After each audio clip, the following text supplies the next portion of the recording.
Okay, now let's sit down. Okay. Good morning, everybody. This is Victoria. Welcome back to another episode of Art Videos. And today we're going to actually continue talking about what I mentioned from the previous episode of Corot's big impact with his Italian paintings. We are on the journey to discovering more about his paintings and more specific paintings. So hopefully this video will help you discover new things about Corot's paintings.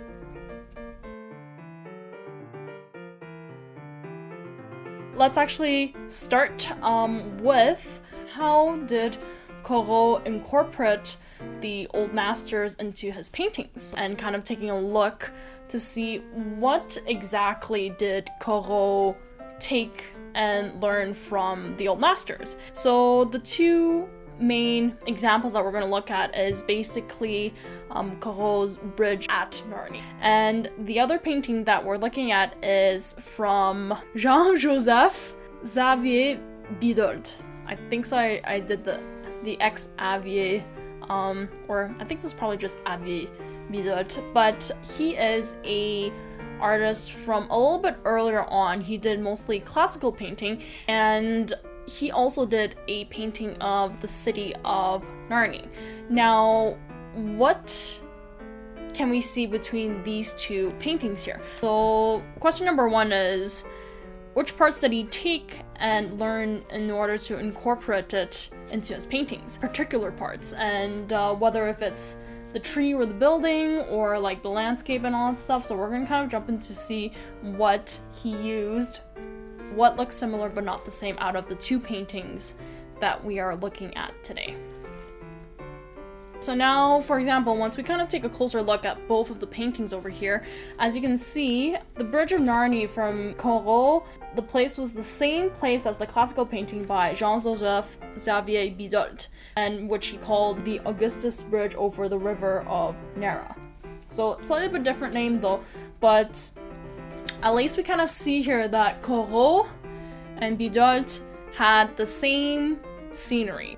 So one of the really interesting things that I discovered about Corot's painting and Bidauld painting is that they kind of express and give you a different vibe of the mood, and then just generally when you're looking at it, you feel something different. So for example, Bidauld, when I looked at it, it had that very fantasy and magical feeling to it, while having seen Corot's painting, it's more real. It's something that I could probably connect to a lot more, just because it's more, I guess it's a little bit more modern than the classical painting, because classical painting, when you actually see it, it looks very like whimsical and very kind of like from a fairy tale, you know?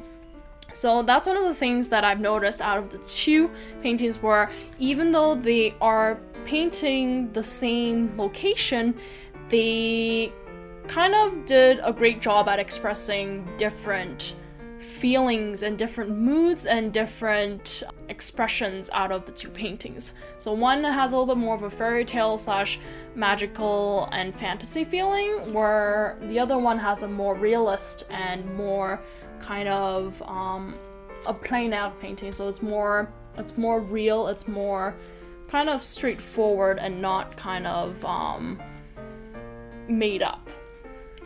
So that's one of the things. And then the other thing that I noticed out of the two that was quite similar, and I actually found it really interesting, is Bidauld's horizon line is slightly bit lower than Corot's, and that gives a really big difference on how we see the painting and how the painting feels. So as you can see, Corot's line of horizon is a little bit higher, and you see more of the foreground. So you see more of the front area of this composition or of this place, and then Bidauld's, you kind of see it's a little bit lower, and you see a lot more of the sky and the clouds. So that makes a really big difference. And then what happens is that it doesn't necessarily mean that one of them has less perspective. They both have perspective though, but it's a different feeling. So another thing that I noticed that Bidauld, even though you kind of look at it, it seems like it's also zoomed in. as well. So if you took an example of taking Corot's painting though, but zooming it in so that it kind of matches with Bidauld's view, and we'll do our best to keep it in a similar placement, it's a zoomed in version of Corot's painting. So we kind of see that the two artists stood at a very different place, probably because many years have passed, landscape probably changed over the years, and finding a good spot to actually sit down and actually paint it will be drastically different. So that's one of the main things. So basically we see more of the foreground, and then with Bidauld we see less of the foreground. Now the other thing is that having the horizon line at a different place also expresses a little bit of why we have a more godly, more fantasy / fairy tale kind of feel to it with Bidauld. And the funny thing is we have a more of a bottom up view, because we definitely see more of the sky in the landscape, and that gives us like a more like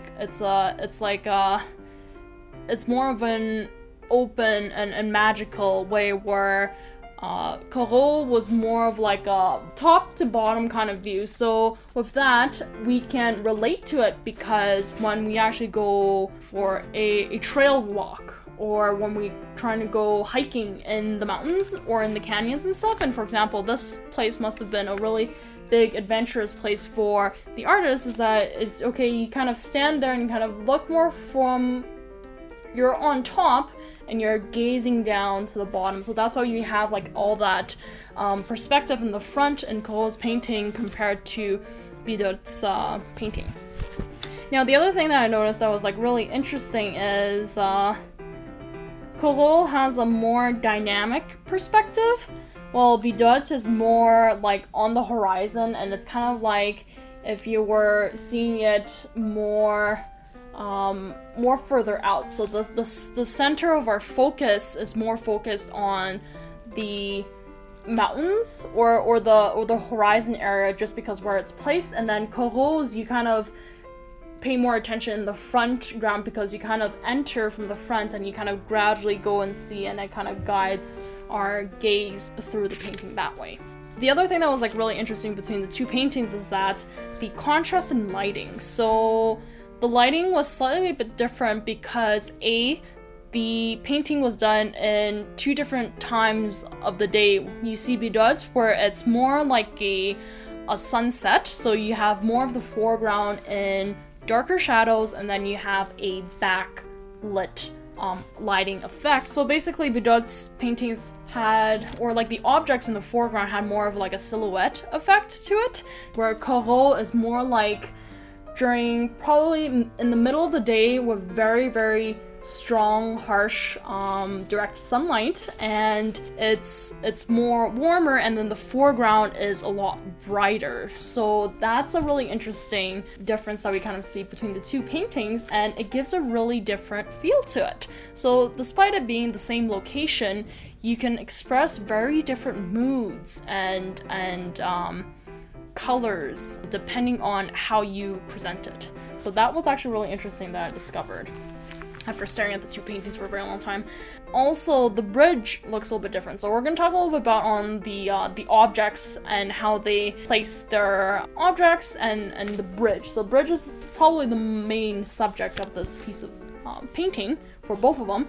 But the bridge looks slightly a bit different because probably over the years things probably fell apart, most likely. We don't know what happened during those centuries, I believe. But the elements that Bidauld took, he could have possibly taken away some pieces of the bridge just because aesthetically it didn't look as pleasing if we left it there. So he might have changed some of the composition just to make it look more perfect in a classical painting. While Corot was really interesting because that's why I mentioned that Corot has a more realist kind of feeling, because he basically more or less painted what he saw, and he probably didn't change too much to what the original landscape had. So he wants to stay more true to the actual scenery and location than Bidauld. So that's why Bidauld had a more fantasy and more kind of like fictional kind of feel to it, while Corot has a more realistic one.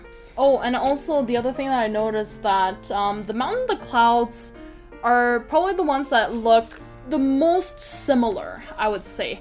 Although the color is very different just because time during the day was very different for the two paintings and for the two artists. The other thing is that Bidauld did a very good job at rendering perspective, I would think, personally. And then the reason what that is that, as you can see, the comparison between the two mountains, Bidauld's mountains, mostly the furthest one, looks a lot more diffused, a little bit more blurred out compared to the other two mountains that are in front of it. And also it's a lot more faded as well. And then where you see Corot's painting, where his mountains are a little bit more, slightly bit more sharper, and the colors are not as faded, but I think so I know one of the reasons why. It's not because Corot didn't do a good job at rendering the perspective. One of the probably reasons is the time during the day. So with a stronger sunlight, it probably created stronger contrast and less of a diffused feel, because Bidauld was like more of a evening kind of feeling, and it's almost like at sunset, so a lot of things we don't see very clearly anyways at that time of the day. But yeah, and then that's pretty much it for today. So we finished catching up on this brand new video, and I hope it wasn't too long this time though, but we kind of discovered some new things about Bidauld's painting and also Corot's painting, and what are similar, what are different, and just to kind of see the different styles and what Corot kept from this painting, and then what he kind of discarded and kept more of the plein air feeling of it. But yeah, I also linked down the two images below, so feel free to actually discover and try discovering yourself and taking a look at the two pictures and see what difference can you see between the two paintings. Maybe you'll discover something completely new and different from what I've seen while kind of observing and researching these two paintings. Also, another fun fact, this wasn't the only painting that Corot did for the Bridge of Narni. He actually did many other paintings of the same location, which is really interesting, but we'll jump into that probably in the next episode maybe, or in future episodes. But I found it really interesting how this article started the opening of this adventure and journey into discovering Corot's paintings, and then also a new discovery to more detailed and deeper learning about the artist, and then also his paintings as well.